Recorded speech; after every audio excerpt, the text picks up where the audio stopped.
Hello everyone, welcome to another blog Sangeeta's Glamour world. তোমরা আমার এই ছোটোবেলার বন্ধুকে অনেকেই চেনো। ওর নাম পূজা গাঙ্গুলি।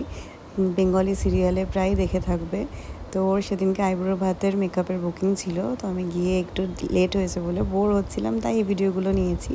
তো এটা ওর ফাইনাল লুক ছিল।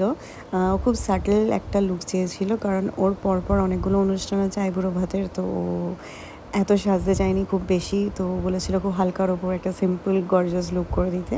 তো আমি এই লুকটা করেছিলাম ওর জন্য। তোমরা দেখে বললো ওকে কেমন লাগছে। অবভিয়াসলি ও মেকআপ ছাড়াও খুব মিশছে। আর আমাদের কিছু র ফুটেজ ভিডিও মানে অ্যাটাচ করা হলো। আমাদের এগুলো স্কুল ফ্রেন্ডদের মজা। তো আমরা খুব ছোটোবেলার বন্ধু। তোমরা শুনে দেখো এখানে কীরকম মস্তি চলছে। ও হাওয়াই চুটি পরে হাতে ফলস ঘড়ি। টাটা, আবার দেখা হবে সবার সাথে। Bye bye.